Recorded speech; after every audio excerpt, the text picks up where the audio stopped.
भारत माता की। भारतीय किसान संघ जिंदाबाद। भारतीय किसान संघ जिंदाबाद। कौन बनाता है हिंदुस्तान। आज अपने इस जिला सम्मेलन में मंचस्थ आदरणीय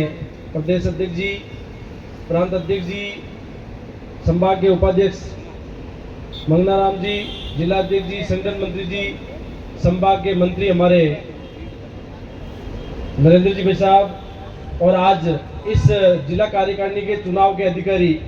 माननीय विजय सिंह जी, और आप सभी तहसीलों से और ग्राम समितियों से भारतीय किसान संघ के कार्यकर्ता बंधुओं बहनों और बाहर के जिलों से पधारे हमारे संभाग के और प्रांत के वरिष्ठ कार्यकर्ता बंधुओं, निश्चित रूप से पिछले 6-7 महीने से हम लोग प्रत्येक गांव ढाणी तक पहुंच करके, जैसा कि हमारे संगठन का विधान है कि हर 3 साल में हम सदस्यता अभियान चलाते हैं और उसके माध्यम से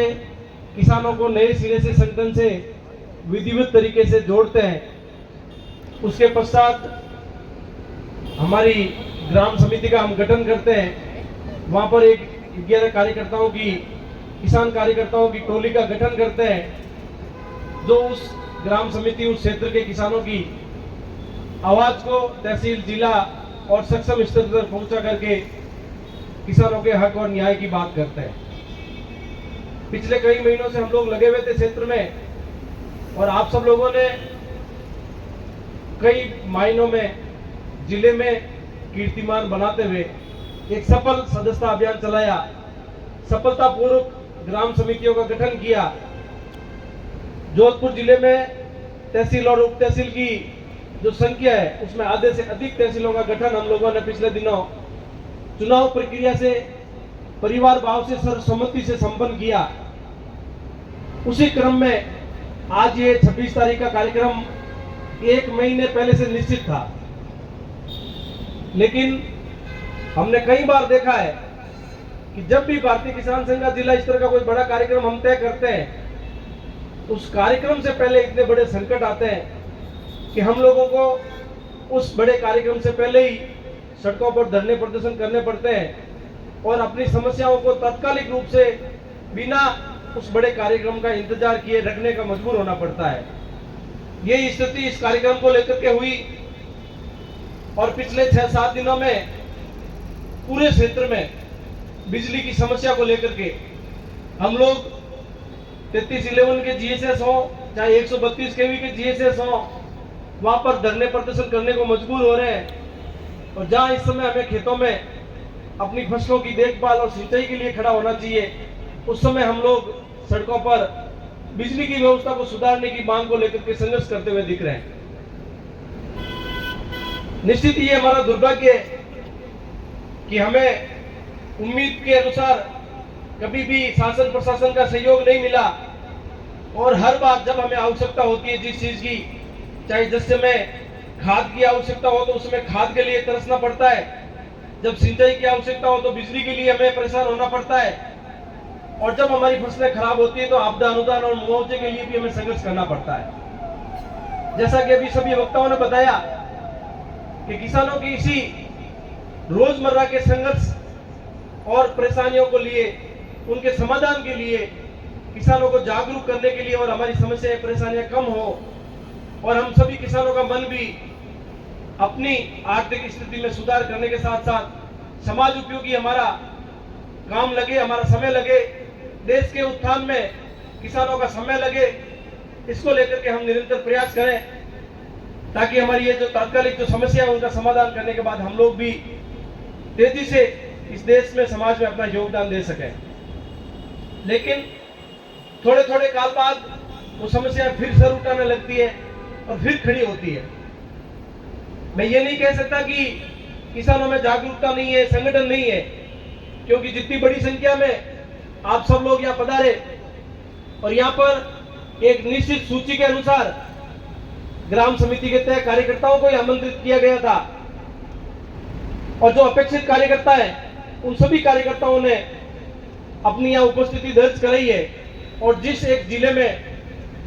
1500 कार्यकर्ता 365 दिन 24 घंटे काम करने वाले अगर किसी संगठन के पास हो, तो उस संगठन के बैनर पर उठने वाली हर आवाज को शासन प्रशासन को मजबूर होकर के सुनना पड़ेगा। तो हम मजबूती से आगे बढ़ रहे हैं। एक समय यह भी था कि जैसा कि भाई साहब ने बताया कि कोटा से हमारा 45 साल पहले ये संगठन शुरू हुआ और कुछ ही क्षेत्र में हमारे संगठन का प्रभाव या कार्यकर्ता थे, लेकिन भारतवर्ष में एकमात्र ऐसा संगठन है, चाहे वो सामाजिक संगठन हो, किसी वर्ग का संगठन हो या राजनीतिक संगठन, जो अगर हमारे अखिल भारतीय स्तर से आज शाम को अगर आह्वान किया जावे तो कल सुबह 700 जिला कलेक्टर कार्यालयों के सामने धरने लग जाएंगे। ऐसी किसी भी वर्ग, संगठन या राजनीतिक पार्टी में आज भारतवर्ष में शक्ति नहीं है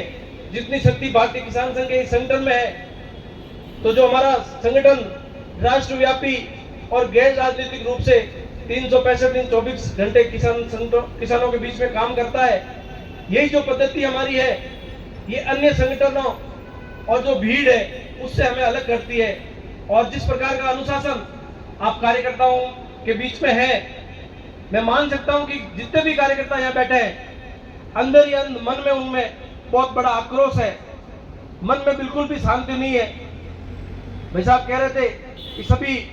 अंतर्मन से, आत्मा से नारा लगाएं, लेकिन ये मैं जानता हूं कि हमारा मन यहाँ नहीं है। हमारा मन कहीं न कहीं अपने खेत में जल रही फसल के ओर ध्यान केंद्रित कर रहा है और वहां मन भटक रहा है कि फसल का क्या होगा। ईश्वर की कृपा हुई, अच्छी बारिश हुई, कई जगह पर नुकसान हुआ तो किसान भाइयों ने उसको इसलिए आत्मसात किया कि हो सकता है प्रकृति कुछ हमें आगे अच्छा देगी और रबी सीजन की फसलों में हमें कहीं न कहीं मिलेगा। तो खरीफ की फसलों में अगर कोई नुकसान हुआ है तो उसको बर्दाश्त करने का मन बनाया। लेकिन जहाँ पर सिंचाई की सुविधा है, जहाँ पर कृत्रिम रूप से हम लोग सिंचाई करके उन फसलों को बचा सकते हैं और उसमें हमारा शासन प्रशासन का बड़ा योगदान रहता है, तो वहां पर अगर विद्युत विभाग की लापरवाही के कारण हमारी फसलें जलती है तो निश्चित रूप से मन में हमारी आत्मा कचोटती है और हम मन कहीं न कहीं शासन प्रशासन के प्रति एक आक्रोश में भर जाता है। और इसी को लेकर के हम मन में बैठे हैं कि ये जो हमारी समस्या है, इसका समाधान के लेकर क्या करेंगे। और उसी के बावजूद भी आप लगातार यहाँ पर भाषण सुन रहे हो, आप लगातार ये किसान सम्मेलन है उसको सफल बना रहे हो, क्योंकि आप सबके मन में कहीं न कहीं ये भी है कि एक लंबी लड़ाई है और इस लंबी लड़ाई को लड़ने के लिए हम लोगों के मन में धैर्य और अनुशासन की जो आवश्यकता है वो संगठन को और आगे गतिमान और आगे जाकर मजबूत और विस्तारित करेगी। इसी उम्मीद के कारण हम सब लोग अनुशासन और धैर्य से यहाँ पर बैठे हैं।